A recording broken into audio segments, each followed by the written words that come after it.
evening and welcome to Political Capital, the intersection of money and politics, and those two met this week in the National Assembly behind me.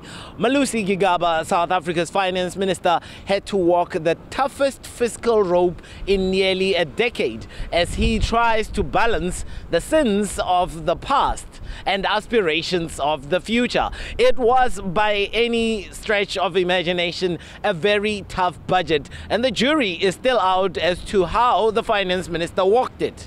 But first up, you will never believe the papers.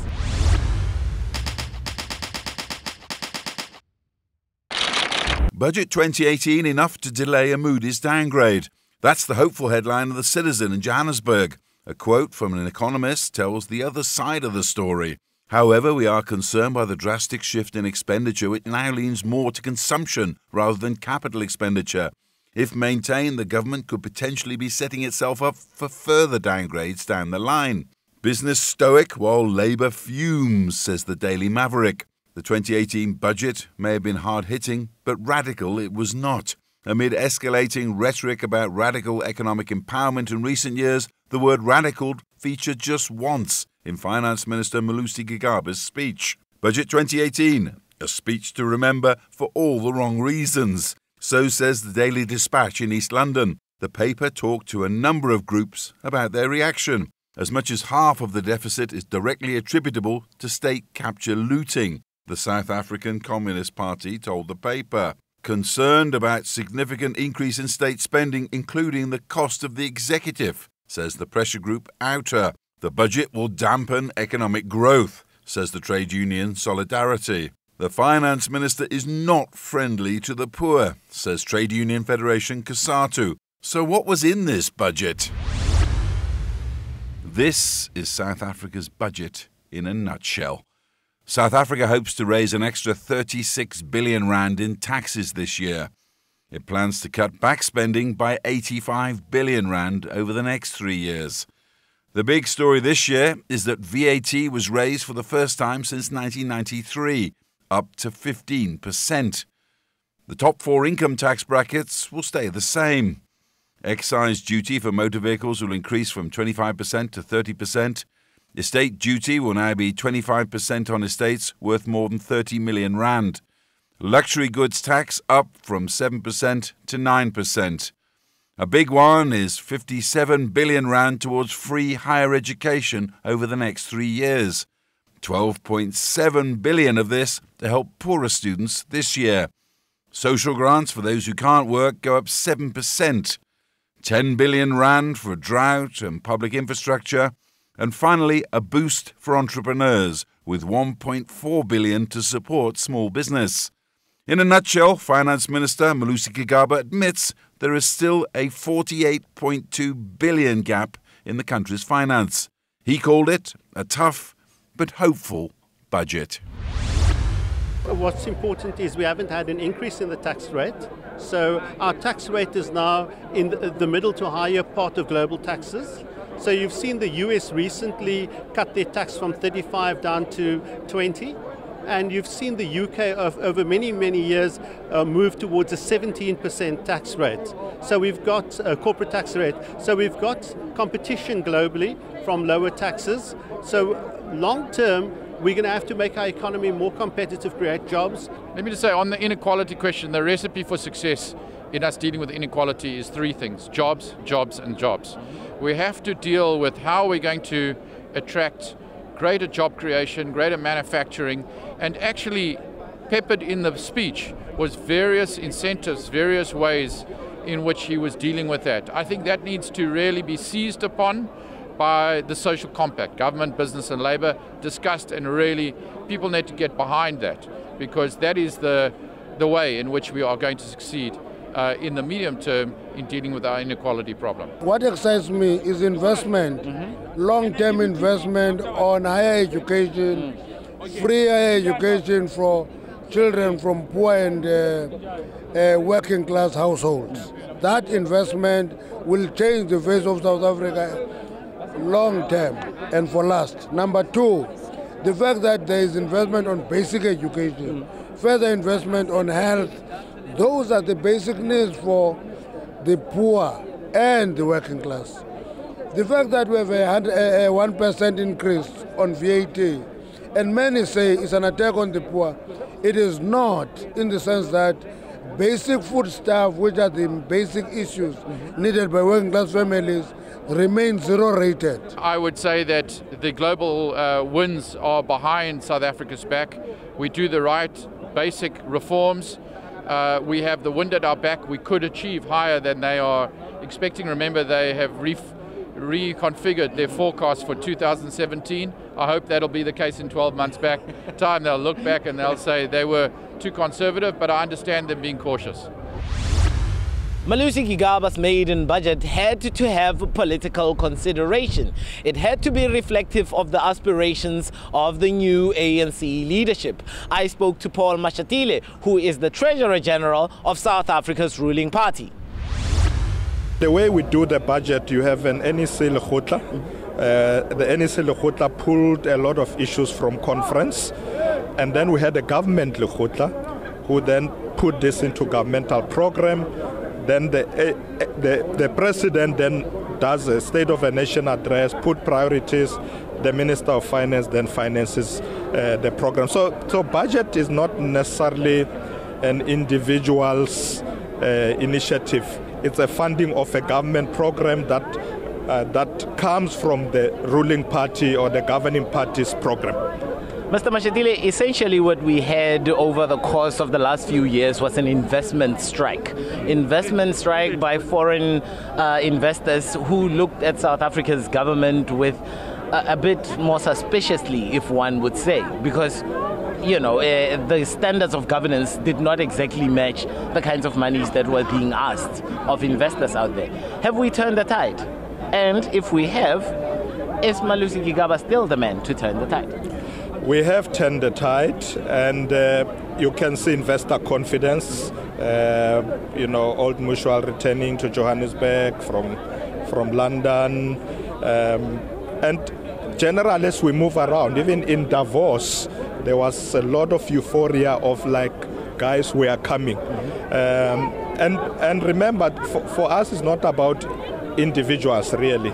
Malusi is a Minister of Finance. He has presented the budget of the government.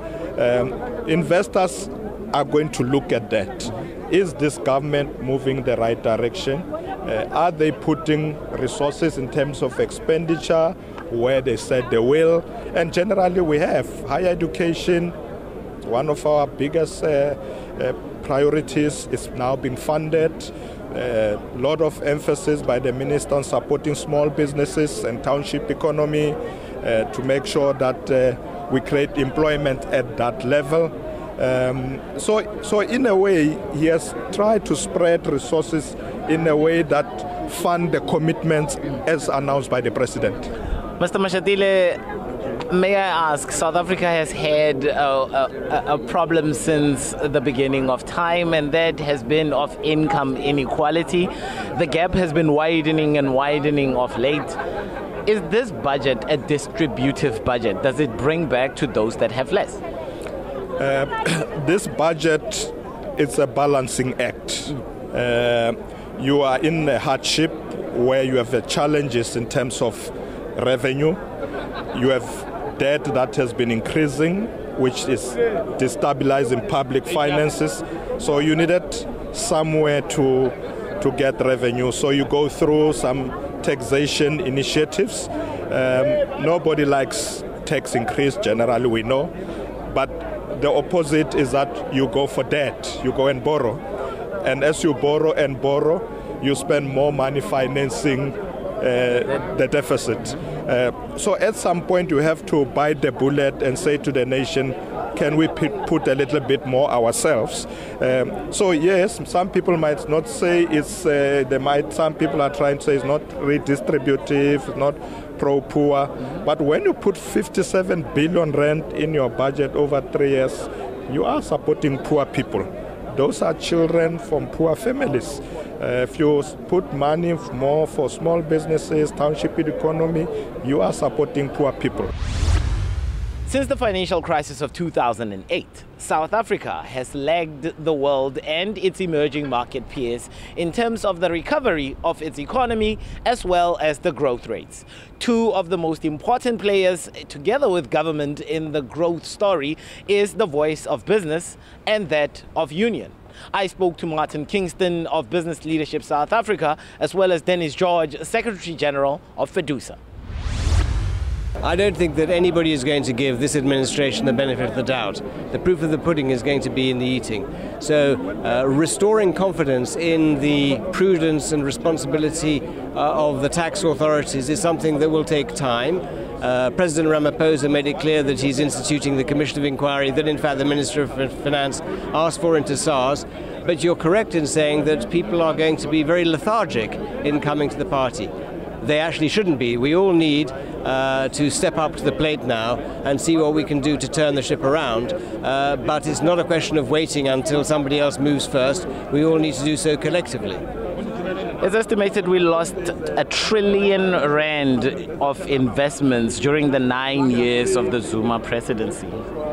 How do we turn that narrative around? Yeah, well, the minister identified that Old Mutual is coming back. I think that's a huge vote of confidence in the country. We've seen, as Minister Patel said in his SONA speech earlier this week, that there are many people who are prepared to make investments, but they needed there to be consistency and alignment in terms of regulatory certainty and confidence in the system. It's going to take more than a few months to turn around 5 or 10 years of decay and erosion of confidence. Look, the levels of trust between government and civil society and labor has been broken down, not by us, but by the previous president, because he was so dead set to serve the Gupta family and to serve people outside of cabinet that he destroyed the trust, the confidence, and that led to rating agencies downgrading the country. But also, if you look at Eskom specifically, the amounts of money that the government employee pension fund have bought bonds from Eskom is more than 100 billion rand. And just the other day, because of mismanagement again, we had to bail them out again. And we don't actually want to bail them out because you can't continuously bail out state-owned companies on that level that we do. And that's the reason why we don't have much confidence. But we will go to this job summit and sit down with government around the table and look them in the eye, and we need to make sure that they understand what is their role and what is our role. Government wants to know that it has you and your peers' support in terms of reducing the government wage bill. That means they must get a buy-in from unions to not go on strike and things like that.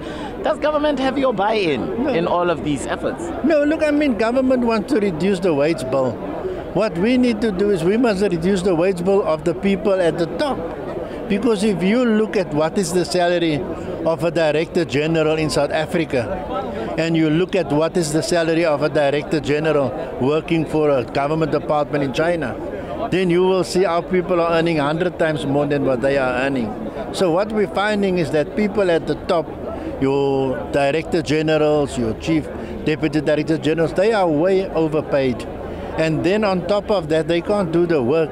Then we must go and collect consultants to go and do the work for them. And when it comes to cutting the wage bill, they always want to come to the nurse, they want to come to the teacher, they want to come to the doctor. So for us, we reject those kinds of arguments. We think also Cabinet should set the example like Nelson Mandela. Everybody quote Nelson Mandela, but they don't quote Nelson Mandela saying that he will take a third of his salary and put that in a trust fund for children. And that's what we're saying. Government must put their mouth, where the word is.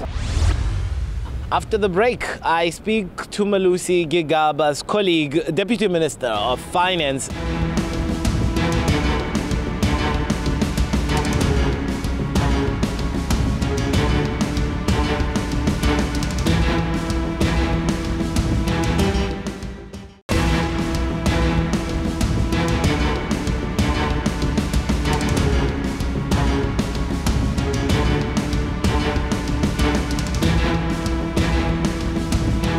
Welcome back to Political Capital, your intersection of money and politics.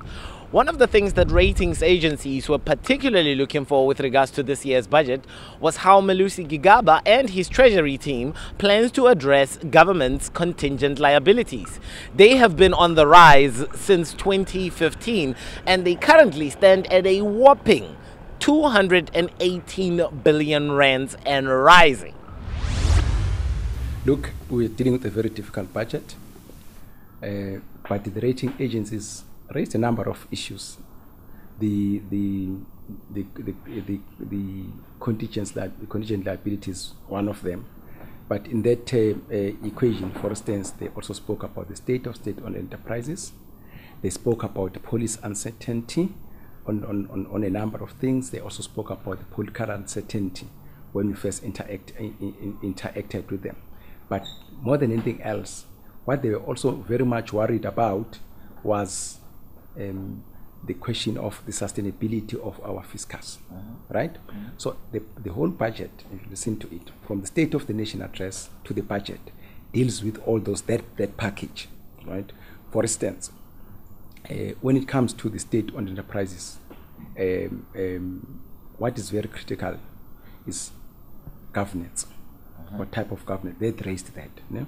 And you saw that the government has responded to that, right? For instance, if you look at what has happened in South African Airways, there's a board which had a good mix of skill, right? And then we appointed the CEO, who's there, who hit the tarmac running. So there is that, and they are looking at a number of things. So I'm saying SOEs were an issue. You know again what has happened at ESCOM, right? Rome was not built in one day, but they want to see that we are putting the necessary building blocks in trying to get our SOEs back to sustainability. Having said that, our concern when we look at the budget, rating agencies, important as they are good, they are opinion makers, and a lot of people invest or disinvest based on what they are saying. But what was driving us is that what is good for the economy of this country. So the revenue and the expenditure mix that we came up with was precisely addressing that. Deputy Minister, before the former President Jacob Zuma made the announcement in December of free higher education for first-year students from poorer, disadvantaged families, if you will, there was no money allocated. So where did the 57 billion come from now? Did you have to rob Peter to pay Paul? As I said, it's a not just for free higher education, but for a number of other expenditures which are very important for government, to make sure that we protect the social grants that we give to our people, to make sure that education in general, right, both primary and secondary and higher education that is properly funded, the question of health that is also properly funded, to mention but a few. We needed to make sure that we have got money to do that. Where did that money come from? No. So to do that and include higher education there, we had to look at the budget. We had to reprioritize. For instance, you had the minister saying that on expenditure cuts and the cutting of certain programs and postponing certain projects, we came up with 85 billion rand in the medium term, right? So we had to cut that. But again, we had to have the revenue. Then we looked at a number of possibilities, but the major contributors to revenue is company tax, personal income tax, and VAT.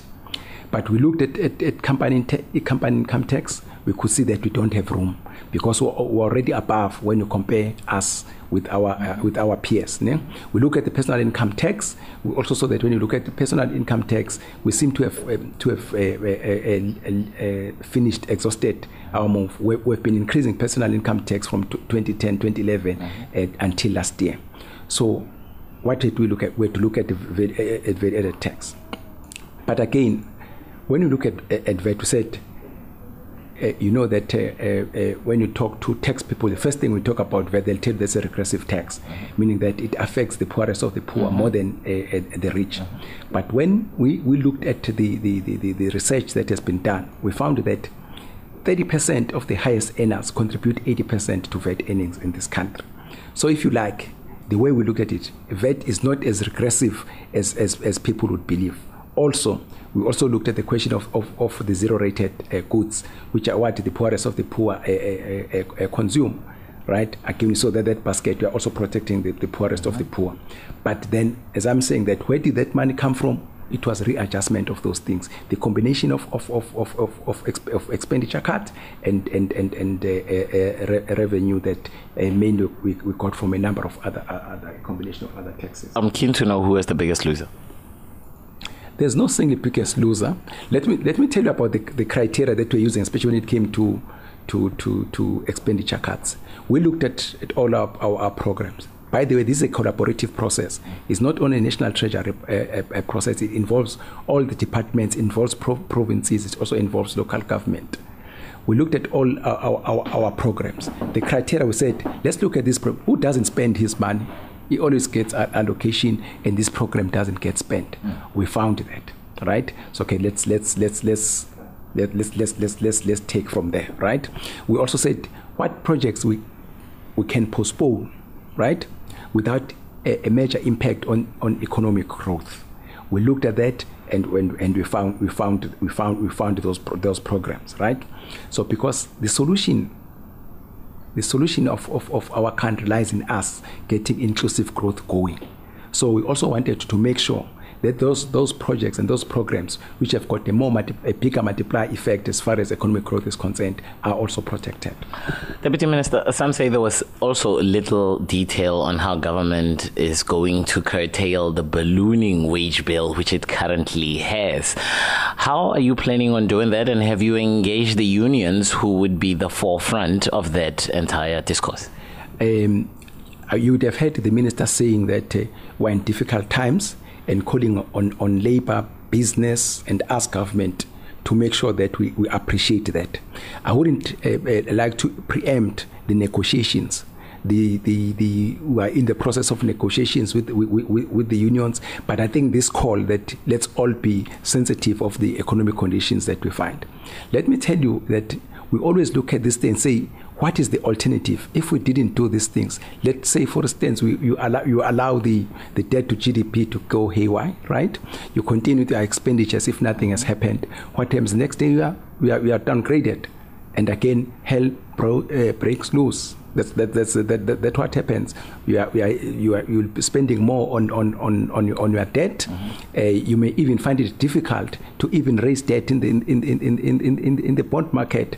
And again, what is the impact of that? A lot of people will be getting out of their jobs. A lot of companies will be closing. So you must always look at that. Budgeting and economics is about trade-offs. It's about choices that we make. I just want to know, in South Africa, we had poor tax morality, if you will, and some describe this budget as a tax on the wealthy to spend to fund social programs. How are you going to make sure that the same eroding tax morality base will come back to pay more taxes? For me, I think as it stands now, it's more of a hypothesis than something which has been proven.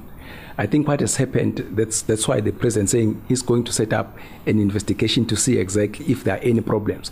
By the way, SARS has always reached their target.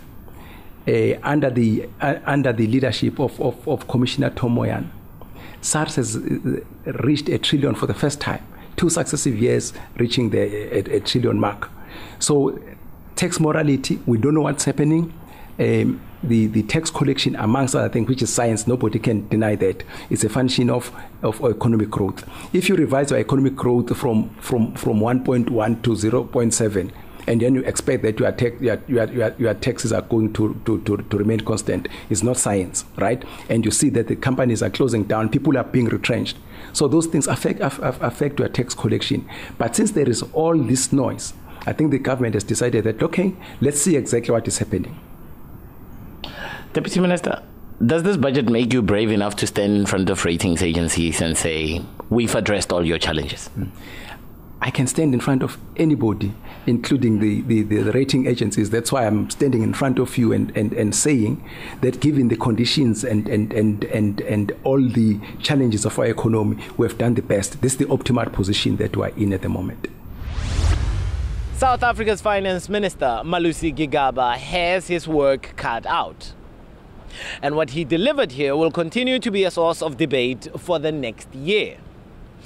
I'm Karabole Tlatla, and this was your episode of Political Capital. We're back on your screen next week, Tuesday at 6:30.